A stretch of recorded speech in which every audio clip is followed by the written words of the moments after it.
বন্ধুরা, নতুন রেসিপি তোমাদের মাঝে চলে এলাম। তো দেখো, এখানে হচ্ছে মাছ ভাজা। দেখতে পাচ্ছি মাছটা ভাজা হয়ে গেছে। এদিকে দেখো, 5 ফোড়ন তেল দিয়ে আদা রসুন দিয়ে এটাকে কষা হচ্ছে। আর এদিকে দেখো, আলুটা তো ভাজা হয়েছে। তো তোমরা দেখতে থাকো।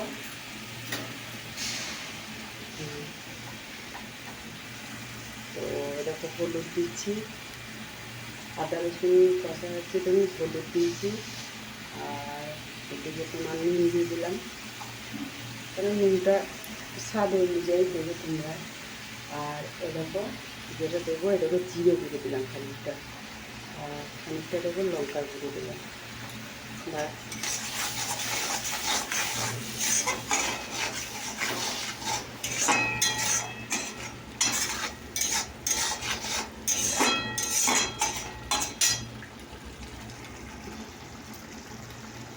তো এখন এটাই দিলাম, এটাও কষা হচ্ছে, এখন দেখতেই পাচ্ছ।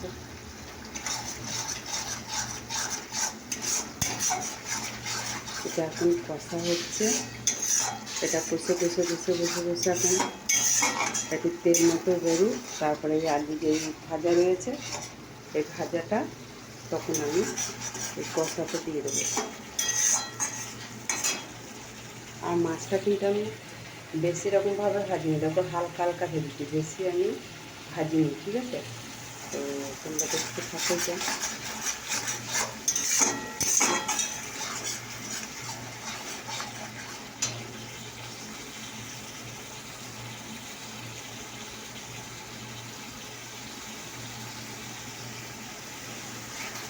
দেখো কষা কষা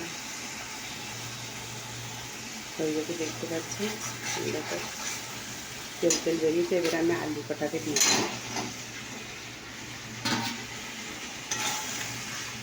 আলু কটাকে দিয়ে দেবেন, নাড়াচাড়া করবেন।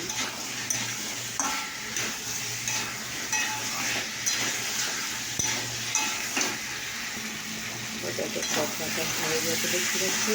আলু কষাটা এটাকে আমি জল দিয়ে দিই, জল দিয়ে দিলাম। দেখতে পাচ্ছি তরকারি কালারটা, রেসিপি কালারটা কত সুন্দর লাগছে।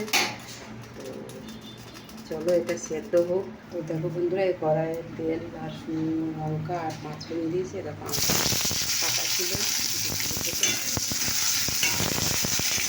এটা দিয়ে দিচ্ছি। পরিমাণ মতো নুন, একটু হলুদ ছিল। এবার নাড়াচাড়া করবো। এটাকে এবার নাড়াচাড়া করে রেখে এগুলো জল ঢেলে দেবো। দেখো আমার ঝোলটা ফুটেছে। এবার যে মাছ কটা ভাজা ছিল দিয়ে দিলাম।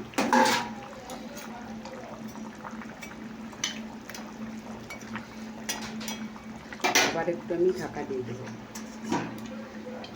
দেখো এটা ফুটছে, এটাকে চিনি দিয়ে দেবো।